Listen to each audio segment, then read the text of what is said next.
જામનગરમાં શ્રી દગડુ શેઠ ગણપતિ મહોત્સવ ભાવિકો માટે આકર્ષણનું કેન્દ્ર બન્યું છે, જેમાં ગણપતિની વિશિષ્ટ અને ઇકો ફ્રેન્ડલી પ્રતિમા કેદારનાથની દુર્ઘટનાનું ચિત્રાંકન પણ મહત્વના બની રહ્યા છે।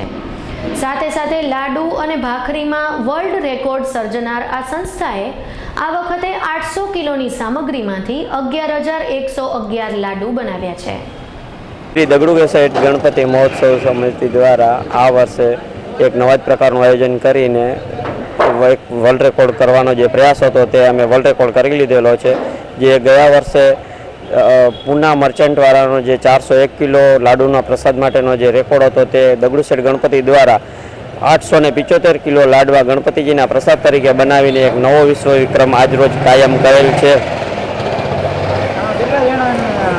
આ લાડુનો પ્રસાદ બનાવવા માટે થઈને 40 થી 50 લેડીઝ હતા। તે ઉપરાંત 10 જેન્ટ્સ અને 4 રસોઈયા કામ પર લાગેલા હતા અને 12 કલાકની જહેમત બાદ આ લાડવાઓ જે પ્રસાદ રૂપે બનાવવામાં આવેલા હતા। ગણપતિ મહોત્સવ અંતર્ગત જામનગરમાં વિવિધ સ્થળોએ આરાધના થઈ રહી છે, જેમાં નીલકંઠ નગરમાં આવેલા ગણેશ મહોત્સવમાં 151 દીવાની વિશિષ્ટ આરતી યોજાઈ હતી।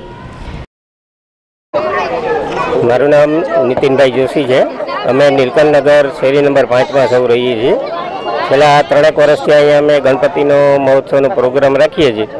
એનો જે મૂળ હેતુ છે, લોકમાન્ય તિલકે આપણે કહ્યું હતું કે ભાઈ સૌએ એકતા સાધવી હોય તો આપણે ગણપતિ ઉત્સવ એ સર્વશ્રેષ્ઠ માધ્યમ છે અને એના આધારે અમે છેલ્લા 3 વર્ષથી ઉત્તરોત્તર પ્રગતિ કરતો એક સરસ મજાનો ઉત્સવ ઉજવીએ છીએ 5 દિવસ માટે અને સૌ લતાવાસીઓમાં સારો એવો સાથ અને સહકાર આપે છે। આજે એમાં 151 દીવાની આરતી ભાઈ શ્રી વાયડાભાઈ રાધાકૃષ્ણ મંદિરના પૂજારી દ્વારા ઉતારવામાં આવી અને સરસ મજાનો પ્રોગ્રામ અમારો થયો। તેવી જ રીતે રામેશ્વર નગરમાં કોટેચા હોલ પાસે પણ ગણપતિ મહોત્સવ ભાવભેર ઉજવાઈ રહ્યો છે અને દિગ્વિજય પ્લોટ નંબર 40 તેમજ 45માં અને વાંબે આવાસમાં પણ ગણપતિ મહોત્સવ ધામધૂમથી ઉજવાઈ રહ્યો છે।